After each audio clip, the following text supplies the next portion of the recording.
Greetings to you in the precious name of Jesus Christ. ಯೇಸು ಕ್ರಿಸ್ತನ ಅತಿ ಅಮೂಲ್ಯವಾದ ನಾಮದಲ್ಲಿ ನಿಮ್ಮೆಲ್ಲರನ್ನು ಸಹ ಅಭಿನಂದಿಸುತ್ತೇನೆ. Welcome to this Kannada Sunday service of Ebenezer Ministries. ಎಬೆನೆಜ್ ಮಿನಿಸ್ಟ್ರಿಯ Kannada ಆರಾಧನಾ ಕೂಟಕ್ಕೆ ನಿಮ್ಮೆಲ್ಲರನ್ನು ನಾನು ಸ್ವಾಗತಿಸುತ್ತೇನೆ. For today's meditation, let us turn to Ephesians chapter 1, verses 17 and 18. ಈ ದಿನ ದೇವರ ವಾಕ್ಯವನ್ನು ಧ್ಯಾನ ಮಾಡಿಕೊಳ್ಳೋಣ. ಎಫೆಸಿಯ 1ನೇ ಅಧ್ಯಾಯ 17 ಮತ್ತು 18ನೇ ವಚನ. That the God of our Lord Jesus Christ, the Father of glory, may give to you a spirit of wisdom and revelation in the full knowledge of Him, the eyes of your heart having been enlightened, that you may know what is the hope of His calling. ನಮ್ಮ ಕರ್ತನಾದ ಯೇಸು ಕ್ರಿಸ್ತನ ದೇವರು ಪ್ರಭಾವ ಸ್ವರೂಪನಾದ ತಂದೆಯೂ ಆಗಿರುವ ಆತನು ತನ್ನ ವಿಷಯವಾಗಿ ತಿಳುವಳಿಕೆಯನ್ನು ಕೊಟ್ಟು ಇದುವರೆಗೂ ಗುಪ್ತವಾಗಿದ್ದ ಸತ್ಯಾರ್ಥಗಳನ್ನು ತಿಳಿದುಕೊಳ್ಳುವ ಜ್ಞಾನವುಳ್ಳ ಆತ್ಮವನ್ನು ನಿಮಗೆ ದಯಪಾಲಿಸಬೇಕೆಂದು ಪ್ರಾರ್ಥಿಸುತ್ತೇನೆ. ಆತನು ನಿಮ್ಮ ಮನೋನೇತ್ರಗಳನ್ನು ಬೆಳಗಿಸಿ ಕರೆಸಿಕೊಂಡವರು ನಿರೀಕ್ಷಿಸುವ ಪದವಿ ಎಂತದೆಂಬುದನ್ನು ದೇವ ಜನರೇ ನಂಬುವರಾದ ನಮ್ಮಲ್ಲಿ ಆತನು ಸಾಧಿಸುವ ಪರಾಕ್ರಮವು ಎಷ್ಟು ಅತಿಶಯವಾದದೆಂಬುದನ್ನು ನೀವು ತಿಳಿದುಕೊಳ್ಳುವಂತೆ ಅನುಗ್ರಹಿಸಲಿ. Saint Paul is praying for the believers in Ephesus. ಇಲ್ಲಿ ಪೌಲನು ಎಫೆಸ ಸಭೆಗೆ ಪ್ರಾರ್ಥನೆ ಮಾಡ್ತಾ ಇದ್ದಾನೆ. He is praying to enlighten the eyes of their hearts so that they may know what is the hope of God's calling. So ಇಲ್ಲಿ ಪೇತ್ರನು ಪ್ರಾರ್ಥಿಸ್ತಾನೆ, ಅವರೆಲ್ಲರ ಮನನೇತ್ರಗಳನ್ನು ತೆರೆ ಮಾಡು, ದೇವರ ಒಂದು ನಿರೀಕ್ಷೆ ಏನೆಂಬುದನ್ನು ಅವರೆಲ್ಲರೂ ಅರಿಯಬೇಕು. What are the riches of the glory of His inheritance in the saints? ದೇವ ಜನರೆಂಬ ಆತನ ಸ್ವಾಸ್ಥ್ಯದ ಮಹಿಮತಿಶಯವೆಂತದೆಂಬುದನ್ನು ನಂಬುವರಾಗುವುದಕ್ಕಾಗಿ ಪ್ರಾರ್ಥಿಸ್ತಾನೆ. What are the surpassing greatness of His power toward believers? ದೇವ ಮಕ್ಕಳಾದ ಅವರಲ್ಲಿ ಅಂದ್ರೆ ಸಾಧಿಸುವ ಪರಾಕ್ರಮ ಎಷ್ಟು ಅತಿಶಯವಾದದೆಂಬುದನ್ನು ನಾವು ತಿಳಿದುಕೊಳ್ಳುವಂತೆ ಅನುಗ್ರಹಿಸಲಿ ಅಂತ ಪ್ರಾರ್ಥಿಸ್ತಾನೆ. As we grow in the grace and knowledge of God, we'll be used of Him to illuminate the world around us. ಈ ಲೋಕದಲ್ಲಿ ನಾವು ಬೆಳಗುವಂತರಾಗಿ ಮಾರ್ಪಡ್ತೀವಿ ಯಾವಾಗ ಆತನ ಜ್ಞಾನ ಒಂದು ತಿಳುವಳಿಕೆ ನಮ್ಮಲ್ಲಿರುತ್ತ ಆ ಸಮಯ. Paul prays for the spirit of wisdom and revelation. ಇಲ್ಲಿ ಪೌಲನು ಪ್ರಾರ್ಥಿಸ್ತಾನೆ, ದೇವರ ಒಂದು ಜ್ಞಾನ ಮತ್ತು ಆತನ ಪ್ರಕಟಣೆ ನಮಗೆ ಉಂಟಾಗ್ಲಿ ಅಂತ. Man cannot have the knowledge of God apart from His spirit. ಮನುಷ್ಯನ ಆತ್ಮಕ್ಕೆ ಪರಲೋಕದ ಒಂದು ಪ್ರಕಟಣೆಯು ರಹಸ್ಯವು ಜ್ಞಾನವು ಆತನಿಂದ ಮಾತ್ರನೇ ಪಡೆಯೋದಕ್ಕೆ ಸಾಧ್ಯ. Apart from God's revelation of Himself to the spirit, there can be no understanding of God at all. ದೇವರ ಆತ್ಮನಿಲ್ಲದೆ ಆ ಜ್ಞಾನ ತಿಳುವಳಿಕೆನ ಅರ್ಥ ಮಾಡಿಕೊಳ್ಳಕ್ ಆಗುದಿಲ್ಲ. ಅದನ್ನು ದೇವರು ಅನುಗ್ರಹಿಸಲಿ ಎಂದು ಪ್ರಾರ್ಥಿಸ್ತಾನೆ. Disciples listened to the teachings of Jesus, but they did not understand until resurrection. ಎಲ್ಲ ಒಂದು ಶಿಷ್ಯರುಗಳು ಯೇಸು ಸ್ವಾಮಿ ಬೋಧಿಸಿದಂತ ಎಲ್ಲಾ ಬೋಧನೆಗಳನ್ನ ಕೇಳಿದ್ರು. ಆತನ ಪುನಃಸ್ಥಾನ ವಾಗುವುದಕ್ಕಿಂತ ಮೊದಲು ಅದು ಯಾವುದೂ ಸಹ ಅರ್ಥ ಆಗ್ಲಿಲ್ಲ. ಆದ್ರೆ ಪುನಃಸ್ಥಾನ ಆದಾಗ ಅವೆಲ್ಲವೂ ಸಹ ಅವರಿಗೆ ಅರ್ಥವಾಗುವಂತೆ ಆಯ್ತು. They had a revelation of the Spirit and preached the Holy Spirit inspired sermon.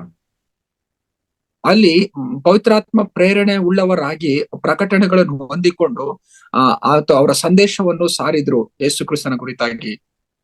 It will be in the Spirit and by the Spirit of wisdom and revelation that we will begin to understand God's mission in the world. ಈ ಲೋಕದಲ್ಲಿ ದೇವರ ಸೇವೆ ಎಂಬುದು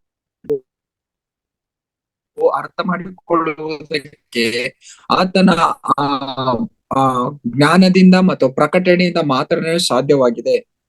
We will also begin to know our part in it. ನಾವು ಅರ್ಥ ಮಾಡಿಕೊಳ್ಳಬೇಕು. Our relationship to Jesus must be based on the revelation of Himself through the Holy Spirit. ಪವಿತ್ರಾತ್ಮನು ಕೊಡುವಂತ ಪ್ರಕಟಣೆ ಮೂಲಕವಾಗಿಯೇ ನಮ್ಮ ಒಂದು ಅಸ್ಥಿವಾರ ಆತನ ಮೇಲೆ ದೃಢವಾಗಿರಬೇಕು, ಯೇಸು ಕ್ರಿಸ್ತನ ಮೇಲೆ. Jesus wants to be with us. ಯೇಸು ಕ್ರಿಸ್ತರು ಯಾವಾಗ್ಲೂ ನಮ್ಮೊಂದಿಗೆ ಇರುವುದಕ್ಕೆ ಇಷ್ಟಪಡ್ತಾರೆ. We must live in Christ and understand what we will be in Christ. ನಾವು ಕ್ರಿಸ್ತನಲ್ಲಿ ಯಾರಾಗಿದ್ದೇವೆ, ಆತನು ಏನು ಅನ್ನೋದನ್ನ ಅರ್ಥ ಮಾಡಿಕೊಳ್ಳುವಂತರಾಗ್ಬೇಕು. Paul says that the believers are God's treasure, His wealth. ಇಲ್ಲಿ ಪೌಲನು ಹೇಳ್ತಾನೆ, ಯೇಸು ಸ್ವಾಮಿ ಆತನು ಹಿಂಬಾಲಿಸುವಂತಹ ಮಕ್ಕಳುಗಳ ವಿಶ್ವಾಸಿಗಳು ದೇವರ ಒಂದು ಸಂಪನ್ಮೂಲಗಳನ್ನು ಹಿಡ್ಕೊಳ್ಳುವಂತಹ ಒಂದು ಕಳಜವಾಗಿದೆ. Believers are God's inheritance and have access to His mighty power, the power of resurrection. So ಈ ಯೇಸು ಸ್ವಾಮಿಯ ಪುನಃಸ್ಥಾನ ಶಕ್ತಿ, ಆ ಶಕ್ತಿಯು ನಮ್ಮ ಮೂಲಕವಾಗಿ ಅನೇಕರಿಗೆ ಪ್ರಕಟವಾಗುವಂತದ್ದು ಆಗಿದೆ. ಸೊ ಆ ಒಂದು ಶಕ್ತಿ ಆಗಿದ್ದಾರೆ ನಮಗೆ. Through the Holy Spirit, we are united to Jesus Christ. ನಾವು ಪವಿತ್ರಾತ್ಮನ ಮೂಲಕವಾಗಿ ಯೇಸು ಕ್ರಿಸ್ತನೊಂದಿಗೆ ಅನ್ಯೋನ್ಯತೆ ಉಳ್ಳವರಾಗಿದ್ದೀವಿ. The power that raised Jesus from the dead is available to us.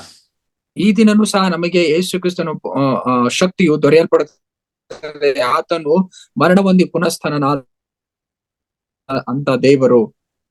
Apprehend God's power and live victoriously. ಆ ದೇವರ ಶಕ್ತಿಯಿಂದ ನಾವು ಜಯಶಾಲಿಗಳಾಗಿ ಜೀವಿಸೋದಕ್ಕೆ ಸಾಧ್ಯವಾಗುತ್ತೆ. God's eternal plan is to have sons to accomplish His purpose. ದೇವರ ಒಂದು ನಿತ್ಯ ಉದ್ದೇಶ ಏನಪ್ಪಾ ಅಂದ್ರೆ ತನ್ನ ಮಗನ ಮೂಲಕವಾಗಿ ಎಲ್ಲವನ್ನು ನೆರವೇರಿಸಿಕೊಡಬೇಕು ಅನ್ನೋದಾಗಿತ್ತು. People with hearts renewed by the Holy Spirit are the sons of God. ಯಾರಿಗೆಲ್ಲ ಒಂದು ಮನಸ್ಸು ಶುದ್ಧೀಕರಣವಾಗುತ್ತೋ ಅದು ಪವಿತ್ರಾತ್ಮನ ಮೂಲಕವಾಗಿ ಅವರು ದೇವರ ಮಕ್ಕಳಾಗಿರ್ತಾರೆ. We have the surpassing greatness of power. ನಮ್ಮೆಲ್ಲರಿಗೂ ಸಹ ಅತ್ಯತಿಶಯವಾದಂತಹ ಶಕ್ತಿಯು ನಮಗಿದೆ. And this is the kind of power God uses today to reach His goal and accomplish His plan. ದೇವರ ಉದ್ದೇಶ ಮತ್ತು ದೇವರ ಯೋಜನೆಗಳನ್ನು ನೆರವೇರಿಸುವುದಕ್ಕೋಸ್ಕರವಾಗಿ ದೇವರು ನಮ್ಮ ಎಲ್ಲರ ಮೂಲಕವಾಗಿ ಆ ಶಕ್ತಿಯನ್ನು ಉಪಯೋಗಿಸ್ತಾನೆ. God's calling is that we be like God, to be holy, without blemish and blameless. ನಾವು ಸಹ ದೇವರ ಒಂದು ಸ್ವರೂಪದಲ್ಲಿ ಆಗಿರುವ ನಿಮಿತ್ತವಾಗಿ ಈ ಲೋಕಕ್ಕೆ ಆತನನ್ನ ತೋರಿಸಿಕೊಡುವಂತರ ಆಗಿ ಮಾರ್ಪಡ್ತೀವಿ. Saints are God's inheritance to glorify God. ದೇವರ ಒಂದು ಸ್ವಾಸ್ಥ್ಯ ಏನಪ್ಪಾ ಅಂತಂದ್ರೆ ಅದನ್ನ ನಾವು ಪಡ್ಕೊಳ್ಳುವಂತದ್ದಾಗಿದೆ. Every redeemed person has a part in God's plan. ವಿಮೋಚಿಸಲ್ಪಟ್ಟಂತ ಎಲ್ಲ ವ್ಯಕ್ತಿಯ ಜೀವಿತದಲ್ಲೂ ದೇವರ ಒಂದು ಉದ್ದೇಶವಿದೆ. By the surpassing power of resurrection, we can lead many to God's glory. ನಾವು ಅನೇಕರನ್ನು ದೇವರ ಕಡೆಗೆ ನಡೆಸುವುದಕ್ಕೆ ಆತನ ಇರುವಂತ ಅತ್ಯಧಿಕವಾದ ಶಕ್ತಿಯ ಮೂಲಕವಾಗಿಯೇ. May the Lord bless you all with these words. Amen. ಈ ವಾಕ್ಯದ ಮೂಲಕ ಕರ್ತನು ನಿಮ್ಮನ್ನು ಆಶೀರ್ವದಿಸಲಿ. ಆಮೆನ್.